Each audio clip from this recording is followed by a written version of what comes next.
dhacdada waxay ka dhacday magaalada Boosaaso gaar ahaan iskuulka Daarul Al-Naciim ka dhacday dhacdada waxay u dhacday meel maxay ahayd ardada ay daabuur ay ku gari jireen adkaaraad ay ku aqoon jireen anagu kala horeba isticmaali jirnay sababta ay ku gari jireen waxa ka dhacday anagu ma ogeyn meesha inay bulcad ahayd ay basneer ahayd laakiin qadar rabbi baa dhacday oo muxuu ahaa musiibo ka dhacday ilaahay subhanahu wa ta'ala uu noo yasiray oo muxuu ahaa wax dhimasho ah ma jiraan marka arday gaaraysa 22 iyo macalinkoodii waa meesha ku dhacay ma garad marka kulli arday dhaawacyo jira oo jajaba jira qaybna muxuu ahaa isbitaalada Boosaaso lagu waxay qaybna muxuu ahaa waxa loo qaaday magaalada Carmo marka xilligii wax dhacayeen hadii aan noo sheegto xilligii wax dhacay waxa ahayn shalay kooda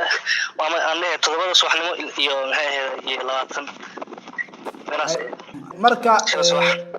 Boosaneerka Bulaacad ku dumaysa arday macallinkooda maxay xilliga qabanayeen xilliga waxa lagu jiray daabuur baa lagu jiray daabuurkii muxuu ahaa adkaaraad iyo waxa la akhrinayay ardada ay subaxdii ay akhrin jireen intaan la galin fasalada feel bay ku jireen adkaarta la akhrinayay marka qadada soo dhacay marka ardada laba qaybood bay ahayd wiilasha iyo gabdhaha laba dhan bay tagnayeen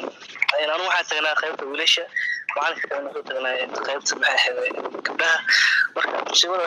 waxay ka dhacday qaybta ay taagan yihiin gabdhaha una macalinka la tagnaa hay marka hadii dhacdo ay dhacdo kadib maxaa xiga oo tilaabaad qaaday marka kulli meesha way ku dhaceen ardadii iyo macallimiintii qadar sabab awgeed kadib waxaan sameynay gurmada inaan meesha soo saarno aan u gurmano si degdeg ah wixii dhaawacna maxay ahayd aan isbitaalada geeyno wixii kalena muxuu ahaa aan ka soo saarno ayagoo muxuu ahaa caafimaadka marka gurmadka maadinka oo kaliya sameeyeen mise maamulka magaalada ka heshan gurmadka anagu ma sameynay iyo muxuu ahaa dadka xaafadda isfaystay dadka wax gaareen waa imisa dadka wax gaaray adigu waa 10 magarat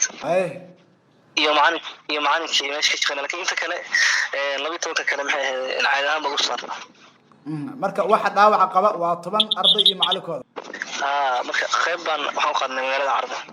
marka dhaawacyada ma dhaawacyo culus baa ku jira mise waa iska dhaawacyo caadi oo iska fudud wallahi way isku jiraan kuwa jajab ah kuwa caadi ah inta way isku jiraan marka dhaawacyada hadda ugu daran waa xagee ka gaareen dhaawacyo ugu daran adigu dhaawacyada ugu daran waxay ahayd awdaha iyo sinta iyo meelahaas kala xamaha meelahaas ka gaareen xaaladooda waxay ahayd waxaa aad lagu tacaalaya magaalada Boosaaso iyo Carmo marka bal hadda xaaladooda waa sidii hadii aad la xiriirteen dhaqaatiirta waa sidii xaaladooda hadda anagu xogta ku hayno qaybta Boosaaso isbitaalada waxay tahay isbitaalka guud ee Boosaaso iyo isbitaalka maxay ahayd National Hospital oo aan doqonay saakay waxa ay xaaladooda kale arko qaar aad u shacay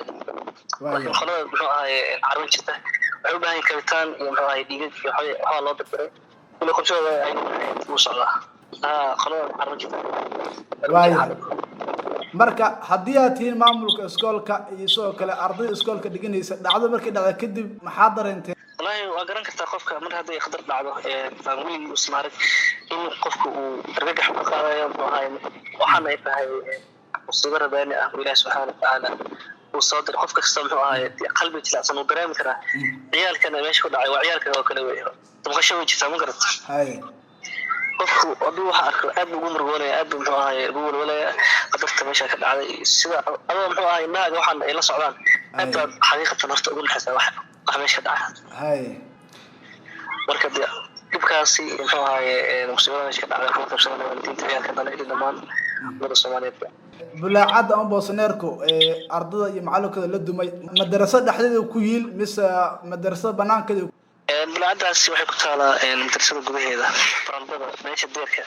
ay ku taalaa meel ay ardada daabuurka ka jireen ay subaxdii adkaaraadka ku akhrin jireen anagu meesha ma moodeen inay meel Bulaacad tahay laakiin meesha way sameeyeen meel sabab ah meesha bay sameeyeen tahayna waxa laga garanayaa xolada meesha waxay ahayd gurigaas kana anagu barnaamijkaas inay meesha Bulaacad tahay inay khatar tahay doomaysi ma garan madrasada horta anaga wala qolaan naga horeysan garata hay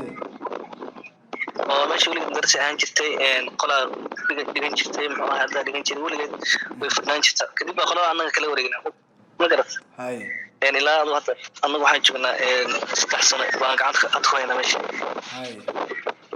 ومن مستعمل عن استعمال جدا من ساهان جدا من كذا شقين كده خطر ربنا هو يخرج أو خطر تشلبي بيدعوه هاي القصاص يحدها المدرسة وحرمتها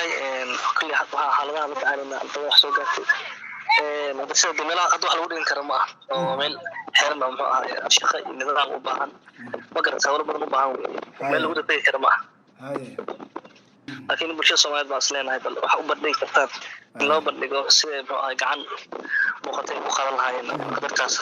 Ilaahay subhanahu wa ta'ala oo noo keenay qof walba inta karaankiisa inta awoodiisa in aan u badhigno bulshada Soomaaliyeed meel kasta ay joogaan هاي marka ugu dambeyn maxaa ka codsanaysaa bulshada Soomaaliyeed ku dhageysanaysa maamulka magaalada Boosaaso iyo guud ahaan maamulka Puntland guud ahaan bulshada Soomaaliyeed maxaa ka codsanaysaa dadkii maamulka ee dhibaatadu in soo gaartay waxaan ka codsanaa dhammaan bulshada Soomaaliyeed iyo maamulka Puntland dhamaantood inay muxuu ahaay arrintaas nagala qayb qaataan ardadaasi dhibkay soo gaartay waxaan u baahan dad muxuu ahaay danyar ah aan waxba awoodin oo muxuu ahaay waxna xitaa waxyaalaha iskaga bixi lahaayeen farmashiyaasha iyo faa'iidada aanan awoodin marka waxaan u baahanahay in arrintaas muxuu ahaay si degdeg ah laga qayb qaato ummadda Soomaaliyeed meel kasta ay joogaan ciyaalka waa ciyaalkeeni dabqasha loo baahan yahay inaan ka damqano aan waxyaalo karaankeen ah aan u awoodno inaan u ururiyo muxuu ahaay aan la tacaalno xaaladaha insha Allah